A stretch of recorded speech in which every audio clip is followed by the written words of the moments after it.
Bonjour à tous et bienvenue dans cette nouvelle vidéo dans laquelle on va parler du film le plus repoussé de l'histoire du cinéma et promis, il s'agira d'une chronique sans spoiler.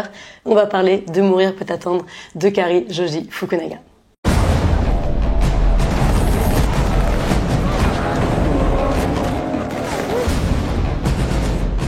Mourir peut attendre, c'est le 25e film de la saga de la franchise James Bond et c'est le dernier du cycle avec le comédien Daniel Craig dans le rôle titre. Et le film reprend exactement là où s'était arrêté le précédent opus Spectre. Du coup, mieux vaut, avant de voir le film, se remémorer un petit peu les événements antérieurs, se remémorer les personnages qu'on a croisés ou carrément mieux vaut revoir Spectre. Sinon, vous risquez d'être un petit peu perdu parce qu'il y a quand même 6 ans qui se sont écoulés entre la sortie de Spectre et de Mourir peut attendre. Dans Mourir peut attendre, donc, Bond est heureux et amoureux. Il s'est mis en couple avec Madeleine Swann, la psychologue incarnée par Léa Seydoux dans Spectre. Malheureusement, comme on le sait, lorsque l'agent 007 se met en couple avec une femme, ça se passe rarement bien, surtout pour la femme. On se rappelle notamment d'Au service secret de Sa Majesté ou plus récemment de Casino Royale. Alors James Bond et Madeleine Swann donc vivent une romance qui semble de prime abord parfaite. On n'a pas encore atteint le stade où on pète sous la couette, mais ils en sont au stade où ils se posent des questions sur leur passé mutuel, sur leurs ex, et on comprend assez rapidement que chacun est encore hanté par des secrets de son passé et que ces secrets ne vont pas tarder à ressurgir. Alors je vous rassure, on rentre très très vite dans le vif du sujet, à savoir dans l'action. On n'attend pas d'un James Bond qu'il révolutionne le cinéma, mais on en attend qu'il nous fasse passer un bon moment, un moment d'action, que ce soit un bon divertissement grand public. Et si on peut avoir un petit supplément d'âme, c'est encore mieux. Personnellement, j'ai découvert James Bond avec les films des années 2000 qui étaient particulièrement aseptisés et je suis très contente de la direction que la saga a pris par la suite.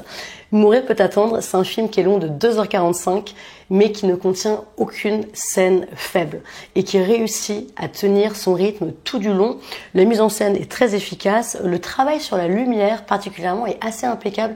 La lumière est presque parfois trop présente, elle est quasi irréelle. Globalement, on ne peut pas faire plus spectaculaire dans l'action, dans les décors, même dans les sentiments, tout est exacerbé. Même la consommation d'alcool est excessive. J'ai compté le nombre de fois dans le film où les personnages boivent de l'alcool. Il y en a une bonne dizaine quand même.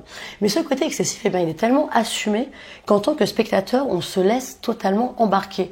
Personnellement, j'ai trouvé que Mourir peut attendre mettait un point final, mais en forme d'apothéose au cycle Daniel Craig. Le film a une dimension profondément tragique, au sens propre de la tragédie. Dans la tragédie, les personnages ne peuvent pas lutter contre leur destin. On sait dès le départ que l'issue de l'histoire sera fatale, on sait que le drame sera inéluctable. Et cette dimension tragique, dans Mourir peut attendre, elle donne au film beaucoup d'intensité. D'autant que les scénaristes ont poursuivi le travail entamé depuis plusieurs films, travail qui consistait vraiment à rendre le personnage de Bond de plus en plus humain.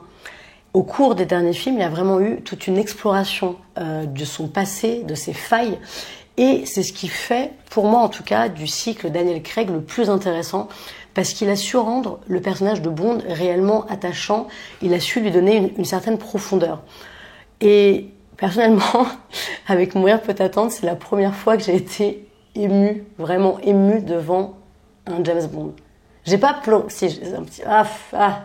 Bref, j'ai été un peu émue. Parlons pour finir des personnages secondaires et des nouveaux personnages. Donc on retrouve à nouveau Léa Seydoux et Christopher Waltz dans les mêmes rôles que ceux qu'ils avaient dans Spectre. Et on découvre un nouveau méchant qui s'appelle Lucifer. Oui, un petit indice dans son nom qui peut laisser penser qu'il est méchant. Lucifer, donc, qui est interprété par Rami Malek. Et Rami Malek, figurez-vous, se fait totalement voler la vedette dans Mourir peut attendre par le comédien qui interprète son homme de main, qui est un comédien français qui s'appelle Dali Ben Salah et qui est en train de se construire une carrière internationale assez incroyable à même pas 30 ans. Mourir peut attendre signe aussi, et c'est plutôt pas mal, la fin de l'ère des James Bond girls stéréotypées, qui sont automatiquement en pamoison devant le personnage de Bond.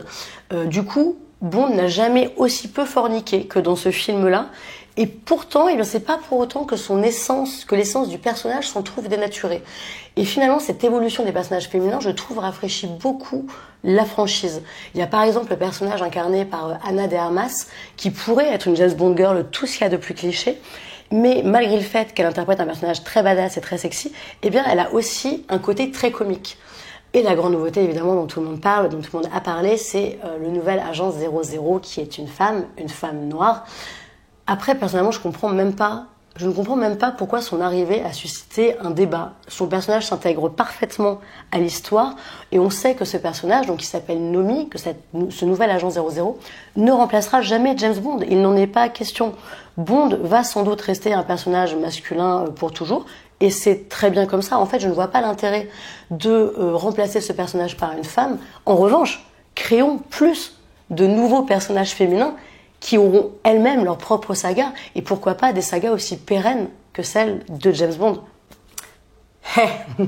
Voilà, c'est la fin de cette vidéo. N'hésitez pas à me dire ce que vous avez pensé du dernier James Bond en commentaire. N'hésitez pas à me dire si vous êtes pour ou contre le mot pérenne, et je vous dis à la semaine prochaine. Je viens de voir que ma voisine me regardait. Putain. Et quelle était la suite? Mais ce point final, eh bien, il le mettait... Qu'est-ce que je me suis embrouillée dans ma phrase de ouf. N'hésitez pas à me dire si vous... Voilà, c'est la fin de cette...